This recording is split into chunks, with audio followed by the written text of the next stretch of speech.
దేవునికి స్తోత్రం. ప్రియమైన దేవుని ప్రజలారా, ప్రభు అయిన యేసుక్రీస్తు వారి పేరిట మీకు శుభములు తెలియజేస్తా ఉన్నాం. ప్రతిరోజు మనం వాక్య ధ్యానం చేస్తున్నాం. నేటి దినాన మన వాక్య ధ్యానము లూకాసు వార్త 16వ అధ్యాయము 24వ వచనము నేను చదువుతాను.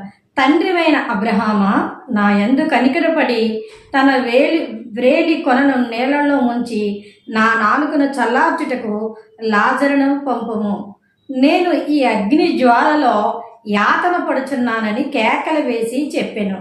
అందుకు అబ్రహాము, కుమారుడా, నీవు నీ జీవితకాలమంతా నీకు ఇష్టమైనట్టు సుఖములు అనుభవించితివి, అలాగనే లాజరు కష్టములు అనుభవించినని జ్ఞాపకం చేసుకొనుము. ఇప్పుడైతే వాడు ఇక్కడ నెమ్మది పొందుచున్నాడు, నీవు యాతన పడుచున్నావు. అంతేకాక ఇక్కడ నుండి మీ యొద్దకు దాటగోరు వారు దాటి పోజాలకుండినట్లు, అక్కడ వారు మా యొద్దకి దాటి రాజాలకుండినట్లు మాకును మీకును మధ్య మహా అగాధం ఉంచబడి ఉన్నదని చెప్పెను. అప్పుడు అతడు, తండ్రి, అలాగైతే నా యందు నాకు 5 సహోదరులున్నారు. వారును ఈ వేదనకరమైన స్థలమునకు రాకుండా వారిని సాక్ష్యమిచ్చుటకై నా తండ్రి ఇంటికి వానిని పంపవలనని నిన్ను వేడుకొనుచున్నానెను. అందుకు అబ్రహాము, వారి యొద్ద మోషేయు ప్రవక్తలు ఉన్నారు, వారి మాట వినవలనని అతనితో చెప్పగా, అతడు తండ్రివైన అబ్రహామా, అలాగూ అనవద్దు. మృతులలో నుండి ఒకడు వాని యొద్దకు వెళ్ళిన ఎడల వారు మారు మనసు పొందుదురని చెప్పాను. అందుకతడు, మోషే ప్రవక్తలు చెప్పిన మాటలు వారు వినిన ఎడల మృతులలో నుండి ఒకడు లేచినను వారు నమ్మరని అతనితో చెప్పాను. హల్లెలూయా. ఇక్కడ యేసుక్రీస్తు వారు చెప్పుచున్న ఉపమానం ఇది. ఆ దినాల్లో యేసుక్రీస్తు వారు శరీరధారిగా ఉన్నారు కనుక అక్కడున్న వారందరికీ దైవత్వమును గూర్చిన ఆలోచన, పరలోక రాజ్యమును గూర్చిన ఆలోచన వారికి కలగాలని యేసు ప్రభు వారు ఒక ఉపమానం చెప్పారు. మనం 16వ వచనం నుంచి చూస్తే మనకి ఈ యొక్క 31 వరకు మనకి అర్థమవుతుంది. 16వ వచనంలో ధనవంతుడనే ఒక వ్యక్తి ఉన్నాడు. అతడు ఊదా రంగు వస్త్రాలు కట్టుకొని ప్రతిరోజు అతడు సుఖముగా ఊదా రంగు వస్త్రములు ధరించుకొని ప్రతిదినము అతడు బహు సుఖపడుచు ఉన్నాడు. వాడు అంటే అతడు ధనవంతుడు, మంచి పట్టు వస్త్రాలు, ఉదారంగు వస్త్రాలుగా పట్టు వస్త్రాలు కట్టుకొని ఎప్పుడూ కూడా అతడు లోక సుఖాన్ని అనుభవిస్తున్నప్పుడు అతని ఇంటి ఎదుట, అంటే లాజరు అని ఒక దరిద్రుడు ఉండేడు, వారి కుడుకులతో నిండిన వాడే ధనవంతుని ఇంటి వాకిట పడి ఉండి అతని బల్ల మీద పడు రొట్టె ముక్కలతో ఆకలి తీర్చగోరెను. చూడండి, ఒక వ్యక్తి ఉన్నాడు, అతడు చాలా దరిద్రుడు, తినడానికి తిండి లేదు సరికదా. అతడి శరీరం అంతా కూడా బలహీనతతో, వేదనతో ఆ శరీరం అంతా కూడా ఉంది. చర్మ వ్యాధితో అతడు ఉన్నాడు, శరీరం అంతా కూడా కురుపులు, అతడి శరీరం చాలా బలహీనత. అతడు ధనవంతుడు, తన శరీరానికి మంచి పట్టు వస్త్రాలు కట్టుకొని అతడి ఇంట్లో సుఖపడతా ఉన్నాడు.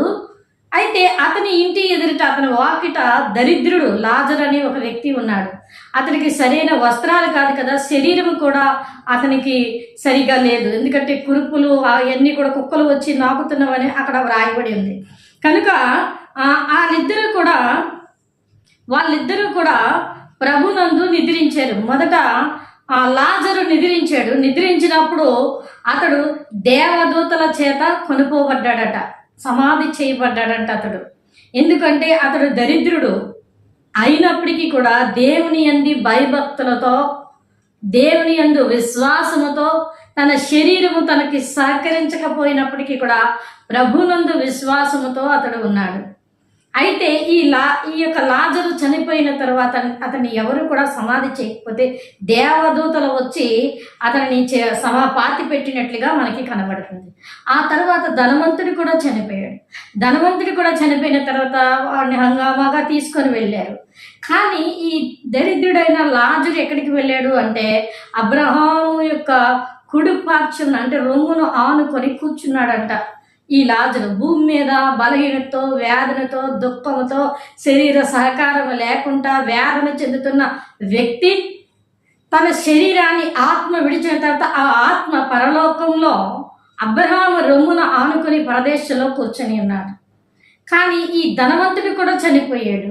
చనిపోయిన తరువాత ఈ ధనవంతుడు పాతాళమునకు వెళ్ళిపోయి అక్కడ వేదనకరమైన అగ్ని గుండంలో అగ్ని ఆరదు, పురుగు చావదు, అగ్నిని వేదనను అనుభవిస్తూ ఉన్నాడు. అనుభవిస్తూ ఇలా తల ఇలా పైకెత్తి చూసేసరికి అబ్రహాము కనపడుతున్నాడు. అబ్రహాము రొమ్మున ఆనుకున్న లాజరు కూడా కనబడతా ఉన్నాడు. హల్లెలూయా! ఎంత గొప్ప విషయమో చూడండి. తన ఇంటి ఎదుట వాకిట ఉన్న వ్యక్తి తను ఎప్పుడూ కూడా చూస్తూ ఉన్నప్పుడు అతను చూసి అసహించుకొని ఏంటి ఈ యొక్క శాపగ్రస్తుడో, లేకపోతే ఈ యొక్క పాపియో, లేకపోతే ఈ బలహీనుడో, లేకపోతే ఈ వ్యాధిగ్రస్తుడో నాకు కనబడుతున్నాడు ఏంటని అతన్ని చూసి చూడకుండా వెళ్ళిపోతూ ఉండేవాడు. అతడు బల్ల మీద పడు రొట్టు ముక్కలు అంటే అతడు తినేసి, అంటే మన భాషలో తినేసి పారేసిన ఎంగిలి విస్తరి ఉంటుంది కదా, ఆ యొక్క చెత్త కుండీలో వేస్తాం కదా, ఆ ఎంగిలి అన్నం తింటూ అతడు తన విశ్వాసాన్ని కాపాడుకున్నాడు. కానీ ఈ యొక్క ధనవంతుడు మంచి భోజనాన్ని చేస్తూ ఎంతో మరి తనక సుఖాన్ని అనుభవిస్తూ ఉన్నాడు. అయితే ఒకానొక సమయం వచ్చింది. ఆ సమయంలో వీరు వెళ్ళారు దారులు. అతడు పరలోకానికి వెళ్ళాడు. భూమి మీద వేదన అనుభవిస్తూ చెత్త కుండీలో భోజనం చేస్తున్నటువంటి లాజరు కురుపులతో, వేదనతో, శరీర బలహీనతో పెంట మీద కూర్చొని బాధపడుతూ అందరూ అతను చీదరించుకొని అతని బలహీనతను చూసి అసహ్యపడిన లాజరు ఎక్కడున్నాడంటే పరలోకంలో అబ్రహాము రొమ్మున పరదేశంలో ఆనుకొని కూర్చొని ఉన్నాడు. ఇక్కడ మంచి పట్టు వస్త్రాలు కట్టుకొని మంచి ఆ సెంట్ అత్తరు, ఆ యొక్క పర్ఫ్యూమ్ అంటారు కదా, అవి పూసుకుంటూ ఎప్పుడు నిత్యము సుఖం అనుభవిస్తూ ఏసీ కారులో వెళ్ళి ఏసీ కారులో వస్తూ దిగుతూ చక్కగా కూలింగ్ గ్లాస్ పెట్టుకొని ఎండ అనేది తగలకున్నా, వేడి అనేది అతని దగ్గరికి రాకుండా ఏసీ హాల్లో ఉంటూ చక్కగా సుఖాన్ని అనుభవించినటువంటి వ్యక్తి ఎక్కడున్నాడంటే అగ్ని గుండములో ఉన్నాడు. మండు అగ్ని ఆరదు, పురుగు చావదు. ఇవి నా మాటలు కాదు, ఇది దేవుని వాక్యము. మరి ముఖ్యంగా యేసుక్రీస్తు వారు చెప్పిన ఉపమానం. ఎందుకంటే అప్పుడు ఆయన శరీరధారిగా భూమి మీద ఉండి అక్కడున్న ప్రజలందరికీ కూడా నిత్యత్వమును గూర్చిన ఆలోచన వారికి ఉండాలని ఆయన చెప్పిన మాటలు ఇవి. ఆయనే చెప్తున్నారు స్వయంగా. ఆయన ఆ విధముగా అక్కడున్న ప్రజలకు అర్థం అవ్వాలని ఈ మాటలు చెప్తా ఉన్నారు. ఇప్పుడు పైకి తల ఎత్తి చూస్తే అతని కళ్ళు ఆశ్చర్యం. ఎందుకంటే నా వాకిట పడి ఉండేవాడు, నా ఇంటి ముందు ఉండేవాడు, ఆ చెత్తలో ఏరుకుని అన్నం తినేవాడు, ఇప్పుడు అక్కడ ఎవరి రొమ్మునున్నాడంటే అబ్రహాము రొమ్మును. విశ్వాసులకు తండ్రి అబ్రహాము, దేవునికి స్నేహితుడు. అలాంటి అబ్రహాము రొమ్మును ఆనుకొని ఉన్నాడు. నేను చూస్తే ఇక్కడ నరక యాతన పడుచున్నాను. ఈ నరక యాతనకి నా శరీరము, నా ఒళ్ళు, నా నోరు, నా గొంతుక అంతా మంట. అయితే నేను ఆ అబ్రహామును వేడుకుంటానని చెప్పి తన హృదయంలో అనుకున్నాడు. ఎందుకు అబ్రహామును పోల్చగలిగాడు అంటే ఇతడు దేవుని బిడ్డే. హల్లెలూయా! అబ్రహామును అన్యజనులు ఎలా పోల్చుతారు తెలియదు కదా. ఇతడు కూడా అబ్రహామును గూర్చిన వాక్యాన్ని చదివి ధర్మశాస్త్రాన్ని గుర్తించినటువంటి వ్యక్తి, దేవుని వాక్యము తెలిసినటువంటి వ్యక్తి. ఇతడు దేవుని బిడ్డే, అతను దేవుని బిడ్డే. ఇద్దరు మారు మనసు పొంది రక్షణ పొందుకున్నటువంటి వారే. కానీ భూమి మీద వారి యొక్క జీవిత విధానాలు పరలోకంలో దేవుడు వారిని బట్టబయలు చేస్తూ ఉన్నారు వారి జీవితాన్ని. అప్పుడు అంటున్నాడు, తండ్రివైన అబ్రహామా. అబ్రహాముని ఎవరు పిలుస్తారు? తండ్రివైన అబ్రహామా అని అబ్రహాము తెలిసినటువంటి వారే పిలుస్తారు.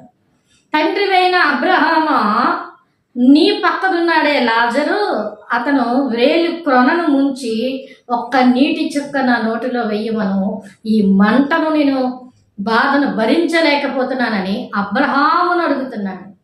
అంటే ఏనాడు లాజర్కి తను ఏది కూడా సహాయం చేసి ఉండడు. లాజరుని అడగలేదు అతడు. లాజరు అక్కడుండి అలా చూస్తున్నావేంటి, నేను ఇక్కడ ఉన్నాను, నరక యాతన పడుతున్నాను, నాకు కొంచెం నీళ్లు పోయి పైనుంచి అని లాజరుని అడిగే ఆ యొక్క ఇది అతనికి లేదు. ఎందుకంటే ఎప్పుడు కూడా లాజరుకి అతడు సహాయం చేయలేదు. తన వాకిట పడి ఉండి అలా బలహీనతో వేదనతో ఉంటే, ఇంత డబ్బు ధనం ఉన్న వ్యక్తి ఒకనాడైనా పోని తన శరీరం బలహీనతో బాధపడుతూ ఉన్నాడు, కుక్కలు వచ్చి నాకుతూ ఉన్నాయి, ఏ డాక్టర్ అయినా పిలిచి అతనికి ట్రీట్మెంట్ ఇప్పిద్దామని కూడా అతనికి లేదు. అందుకనే అక్కడ అడగలేకపోతా ఉన్నాడు లాజర్ని. అబ్రహామును వేడుకుంటున్నాడు, ఎందుకంటే అతడు నా తండ్రి కనుక అతడు చెబితే అప్పుడు ఈ లాజర్ వేస్తాడని. అంతకుముందు ఎప్పుడైనా అతను ఏమైనా అతను చూడడానికే ఇష్టపడని వ్యక్తి ఇప్పుడు తన వేలి క్రొనను ముంచి నా నోట్లో నీళ్లు వేయమని అడిగితే లాజరు మాట్లాడడానికి అక్కడ అవకాశం లేదు. కానీ అబ్రహాం అంటున్నాడు, కుమారుడా, నువ్వు భూమి మీద ఉన్నప్పుడు నువ్వు సుఖపడ్డావు, నువ్వెవరికి కూడా సహాయం చేయలేదు.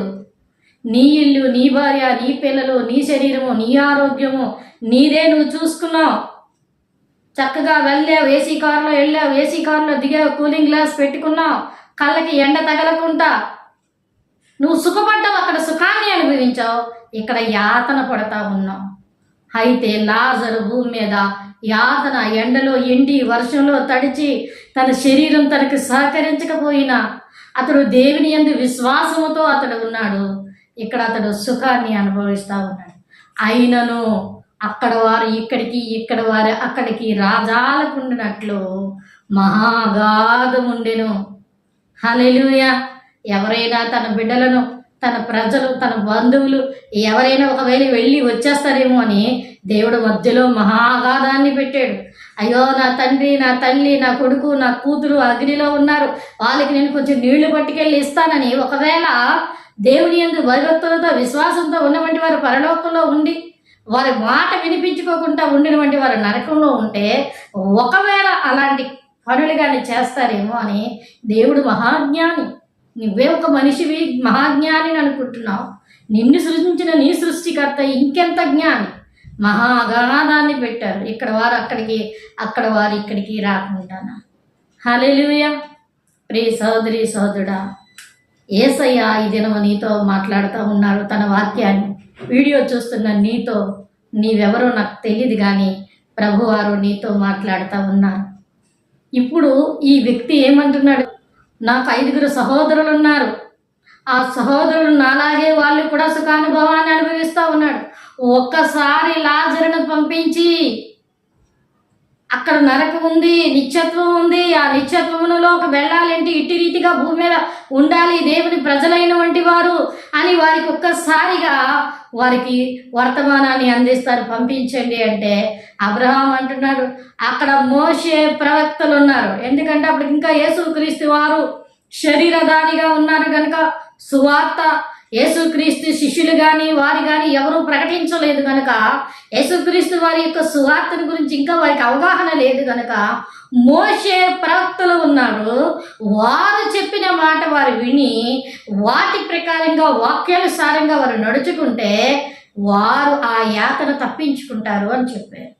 అప్పుడు గుర్తుకొస్తున్నారు, తన సహోదరులు నశించిపోతున్నారే, అయ్యో వారికి సువార్తమానం అందించలేదే, అయ్యో వారికి తెలియదే అని అతడు నరకంలో ఉండి తన సహోదరుల గురించి అప్పుడు ఆలోచిస్తున్నాడు. అంతకు ముందంతా కూడా ఆలోచన లేదు. నా ఇల్లు, నా సంసారం, నా భర్త, నా భార్య, నా బిడ్డ, నా బ్రతుకు అనుకుంటూనే వెళ్ళిపోయాడు. నరకంలో ఉండి అప్పుడు ఆలోచిస్తే ఇక్కడ వారు అక్కడికి, అక్కడ వారు ఇక్కడికి. అంతేకాకుండా మృతుల్లో నుండి ఒకడు వెళ్ళి చెప్పినా జనులు నమ్మరు. మోషే ప్రవక్త చెప్పిన మాటలే నమ్మలేనప్పుడు, సువార్తికులు సువార్తను ప్రకటిస్తూ ఉంటే ఆ సువార్తనే నమ్మలేనప్పుడు మృతులలో నుండి వెళితే ఎవరు నమ్ముతారు, ఎవరు నమ్మరని అక్కడ అబ్రహాము లాజరుతో, ఆ యొక్క ధనవంతుడితో చెప్తా ఉన్నారు. ప్రియ సహోదరి సహోదరుడా, యేసయ్య నీతో మాట్లాడుతూ ఉన్నారు. నీవు ఇక మీద నుంచేనా లే, ప్రభు పని చేయి, ఆయన పనిని పూనుకో, ఆయన నీకు తోడుగా ఉంటాడు. ఎక్కడికి వెళ్ళాలి, ఎలా చెప్పాలి, యేసయ్యని అడుగు. ప్రభువా, నీ పనిని చేయాలనుకుంటున్నాను తండ్రి, నాకు సహాయం దయచేయని ప్రార్థన చేయి. ఆయన పనిని పూనుకోవడానికి నువ్వు లేచి నిలబడు, ఆయన నిన్ను నడిపిస్తాడు. హల్లెలూయా. సువార్తమానాన్ని ప్రకటించాలి. నూతన నిబంధనలో పౌలు గారు అనేక మార్లు చెప్పారు. పౌలు గారే అన్నారు, సువార్త ప్రకటించిన ఎడల నాకు శ్రమ, అయ్యో నేను సువార్త ప్రకటించిన ఎడల నాకు శ్రమ అన్నాడు అతను. అంటే ఎందుకు ఈ మాట చెప్తున్నానంటే, భూమి మీద యేసయ్యకి ఇష్టమైన పని అంటూ ఉంది అంటే అది సువార్త. హల్లెలూయా. అది సువార్త. ఒక పాపి మారు మనసు పొంది రక్షణ పొందటమే దేవుని యొక్క ధ్యేయం, అదే ఆయన చిత్తం. ఆ చిత్తాన్ని నువ్వు చేస్తే ఆయన నిన్ను అత్యధికంగా దీవిస్తారు. దీవెన కొరకు, ఆశీర్వాదం కొరకు అటు ఇటు పరుగులెడుతున్న నీవు, నాకు దీవెన లేదే, ఆశీర్వాదం లేదే, నేను ఎంత తెచ్చుకున్నా నా యొక్క ధనం అంతా పోతుందే, నేను అక్కడికి వెళితే వారు ప్రార్థిస్తే బాగుంటుంది అనుకున్నాను, ఇక్కడికి వెళ్తే వీరు ప్రార్థిస్తే బాగుంటుందని అనుకున్నాను, ఎక్కడికి వెళ్ళినా నా యొక్క దినచర్య ఇటు రీతిగానే అవుతుంది అనుకుంటున్న నీతో, నీవెవరో నాకు తెలియదు కానీ నీతో ఆయన సూటిగా మాట్లాడుతుంది. నువ్వు వారిని వీరిని మనుషులను చూస్తున్నావు, నువ్వు దేవుని చూస్తే దేవుడు నీకు దగ్గరగా ఉన్నాడు. ఆయన నీ ఉన్న చోట్ల, నీ ఇంట్లోనో, నీ గదిలోనో, నీ యొక్క మందిరంలోనో, ఎక్కడైనా సరే నీ ఉన్న చోట నువ్వు మోకరించి నీ 2 చేతులు ఆకాశం వైపు ఎత్తి, ప్రభువా నీ సహాయం నాకు కావాలి, నీ తల ఆకాశం వైపు ఎత్తు, ఆకాశము ఆయన సింహాసనం అయినది, ఆయన సింహాసనం వైపు నీ తల ఎత్తి నీ 2 చేతులు ఎత్తి ప్రభు సహాయాన్ని నువ్వు కోరు. అప్పుడు ఆయన నీకు సహాయదారుడే, సహాయం చేస్తాడు. ఆయన పని నువ్వు చేయటమే ఆయన చిత్తం. నీకు చేతనైనంతట్లో నువ్వు ఆయన పని చేసినప్పుడు, నా పని నువ్వు చేయి, నీ పని నేను చేస్తానని సెలవిచ్చిన దేవుడు నీ మీదకి నిండైన దీవెన కుమ్మరిస్తాడు. హల్లెలూయా. ఈ భూమి మీద నేను ఒంటరిగా విడిచిపెట్టను. ఎందుకంటే దావీదు అంటాడు, నీతిమంతుల పిల్లల భిక్షం ఎత్తుకోరు అని. అంటే మన పిల్లలే కాదు, మనం కూడా అట్టి రీతిగా ఎప్పుడు కూడా ఆయన పిల్లలు ఆయన ఉంచరు. ఆయన రాజు పిల్లలు ఎప్పుడు కూడా రాజులాగే ఉంటారు. హల్లెలూయా. నీ కష్టార్జిత, నీ చేతి పని, నీ రాబడిని ఆయన దీవిస్తాడు, ఆయన ఆశీర్వదిస్తాడు. నిన్ను ఒట్టిగా ఆయన వదిలిపెట్టడు ఆయన. అయితే నీవు ఆయన పనిని పూనుకో, ఆయన నీకు తోడుగా ఉంటారు. ఇవి నా మాటలు కాదు, ఇది ఒక ప్రవచనం. నీవెవరో నాకు తెలియదు, నేను నిన్ను చూడలేదు, కానీ లోపల ఉన్న పరిశుద్ధాత్మ దేవుడు నీతో మాట్లాడుతూ ఉన్నాడు. ఇది తీసుకో దేవుని మాటగా. నువ్వు ఆయన పని చేయడం, ఆయన పని నువ్వు పూనుకొని నువ్వు మొదలుపెట్టు, ఖచ్చితంగా ఆయన నిన్ను ఆశీర్వదిస్తారు. హల్లెలూయా. ఇక్కడ ఈ యొక్క లాజరు గారు దేవుని ఎంత వేడుకున్నాడో ఆ పెంట కుప్ప మీద ఉండి, ప్రభువా నాకు సహాయం చేయి, నాకు సహాయం చేయి. ఇప్పుడు అతడు ఒంటరి, అతనికి ఎవరూ లేరు, అతని యొక్క శరీరాన్ని సమాధి చేయటానికి ఎవరూ లేరు, ఎవరూ రాలేదు. కానీ దేవదూతలు వచ్చేయట పరలోకం నుంచి. ఎంత గొప్ప విషయమో చూడండి. దేవుడు వదిలిపెట్టేశాడా? దేవుని మీద ఆనుకున్న లాజరుని వదిలిపెట్టేయలేదు. అందరూ వదిలేశారు మనుషులు. వాడెవడో పిచ్చోడండి, వాడెవడో వెర్రోడండి, పడిపోయాడండి, పోయాడండి, చూస్తూ త్రోవడు చూస్తూ వెళ్ళిపోయారు. కానీ పరలోకం నుంచి చూస్తున్న పరమ తండ్రి అయిన ప్రభు అయిన యేసు క్రీస్తు వారు అతన్ని విడిచిపెట్టలేదు. పరలోకం నుంచి దేవదూతలారా మీరు వెళ్ళండి అని దూతలను పంపించి అతన్ని సమాధి చేయించి, అందుకే దూతలతో అతడు కొనుక్కోబడినట్ట. ఇదిగో వాక్యంలో ఇక్కడ వ్రాయబడి ఉంది చూడండి. ఇతడు చనిపోయాను, దేవదూత చేత అబ్రహాము రొమ్మును ఆనుకొనుటకు కొనుక్కోబడెను. దేవదూతల చేత అబ్రహాము రొమ్మును ఆనుకొనడానికి కొనుక్కోబడ్డాడట. చూసారా, దేవదూతలు దిగి వచ్చే పరలోకంలో, రా కుమారుడా, యేసయ్య నిన్ను తీసుకురావటానికి మమ్మల్ని పంపించారు. మనుషులు పట్టించుకోలేదు, కానీ దేవుడు పట్టించుకున్నాడు, దేవదూతను పంపించాడు. బహుశా వారు మనుషుల్లాగా వచ్చి అతన్ని సమాధి చేశారేమో, వాక్యంలో రాయబడలేదు.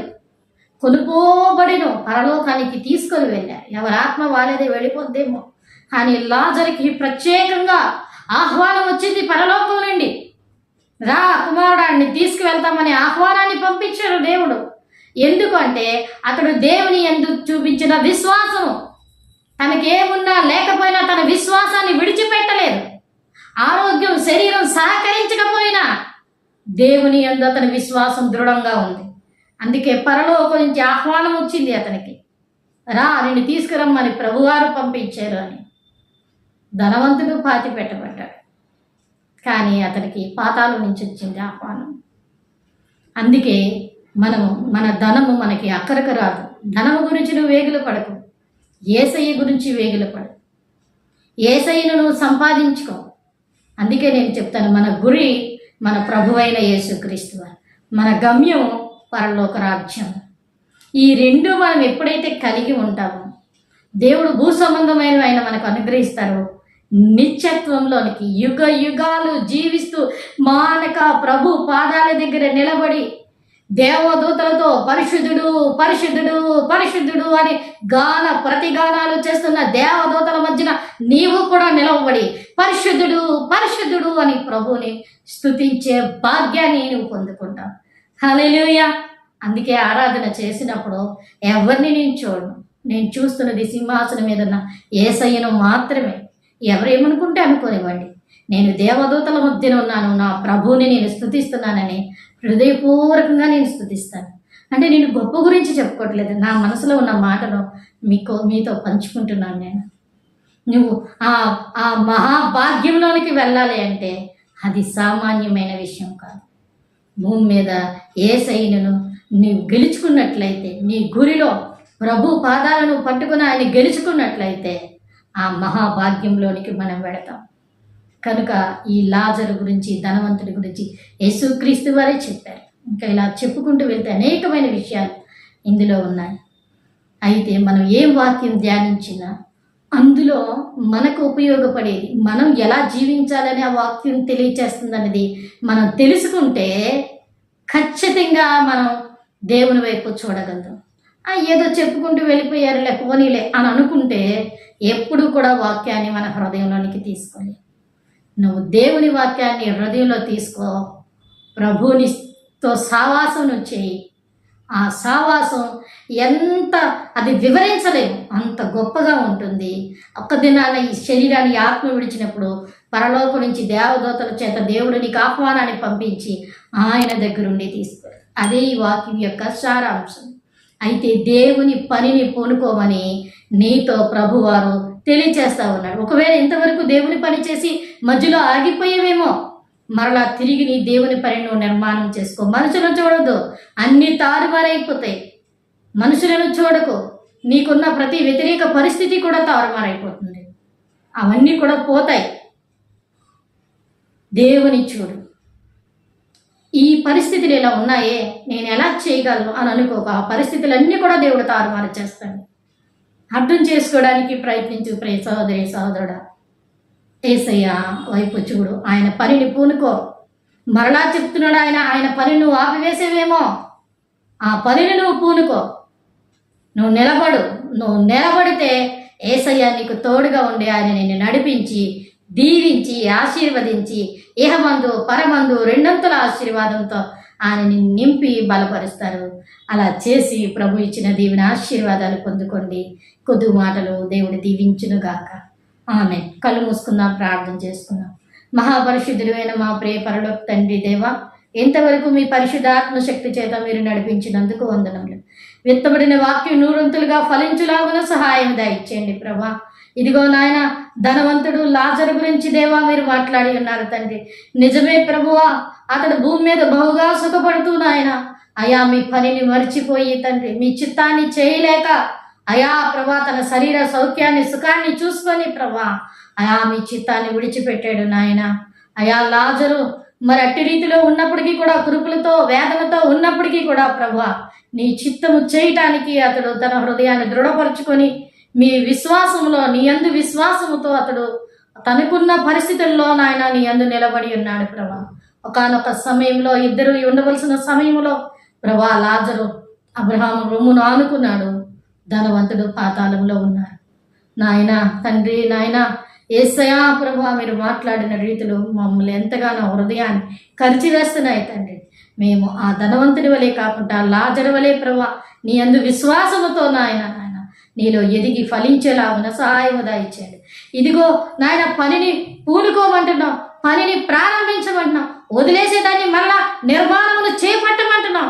నువ్వెవరితో మాట్లాడుతున్నావో ప్రభా ఆ వ్యక్తితో మీరు దర్శించండి, మాట్లాడండి. ఆ వ్యక్తి పనిని పూనుకోవడానికి, తన హృదయాన్ని దృఢపరుచుకునే ఆ యొక్క సంకల్పంలోనికి వెళ్ళడానికి తనకు కావాల్సిన మనోధైర్యము, విశ్వాసము, నా ఆత్మశక్తి బలము అనుగ్రహించి ఆ బిడ్డను బలపరిచి నాన్న విత్తబడిన వాక్యం నూరంతులుగా ఫలించేలాగా సహాయం దయచేసి ఆ బిడ్డను బలపరిచి క్రీస్తుని బండ మీద నిలవబెట్టి మీరే మహిమ పొందుకోమని యేసు పరిశుద్ధ నామమున స్తుతించి వేడుకొనుచున్నాం పరమ తండ్రి. ఆమేన్.